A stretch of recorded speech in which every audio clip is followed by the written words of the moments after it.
നമസ്കാരം, കൊട്ടാരക്കര മീഡിയയിലേക്ക് സ്വാഗതം. നീറ്റ് പരീക്ഷാ ക്രമക്കേടിൽ അന്വേഷണം ഊർജിതമാക്കി CBI. ചോദ്യപേപ്പർ ചോർന്നത് ജാർഖണ്ഡിൽ നിന്നാണെന്ന വിവരത്തിൽ അന്വേഷണം പുരോഗമിക്കുകയാണ്. അതേസമയം മാറ്റിവെച്ച നീറ്റ് PG പരീക്ഷ അടുത്ത ആഴ്ചയോടുകൂടി നടത്തുമെന്ന് സെൻട്രൽ ബോർഡ് ഓഫ് എക്സാമിനേഷൻ അറിയിച്ചു. നീറ്റ് വിവാദത്തിൽ ജാർഖണ്ഡിലേക്കും CBI അന്വേഷണം വ്യാപിപ്പിച്ചു.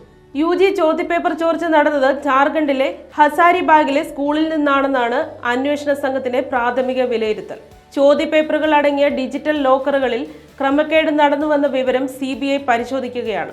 1/15 തുറക്കേണ്ട ഡിജിറ്റൽ ലോക്കറുകൾ നമ്പർ ലോക്ക് നൽകിയിട്ടും തുറക്കാൻ കഴിയാഞ്ഞതോടെ ഇലക്ട്രിക് കട്ടർ ഉപയോഗിച്ചാണ് ബോക്സുകൾ തുറന്നത്. ഇതിൽ ക്രമക്കേട് നടന്നോ എന്ന പരീക്ഷാ ചുമതലയിലുള്ള ഉദ്യോഗസ്ഥരുടെ സംശയമാണ് പുതിയ അന്വേഷണത്തിന് വഴിതെളിച്ചത്. ബീഹാറിലെ സാമ്പത്തിക കുറ്റാന്വേഷണ വിഭാഗത്തിന്റെ പക്കൽ നിന്നും ശേഖരിച്ച തെളിവുകളുടെ സഹായത്തോടെ CBI മറ്റു സംസ്ഥാനങ്ങളിലേക്കും അന്വേഷണം വ്യാപിപ്പിച്ചു. ഇതുവരെ അന്വേഷണത്തിൽ 18 പേർ അറസ്റ്റിലായിട്ടുണ്ട്.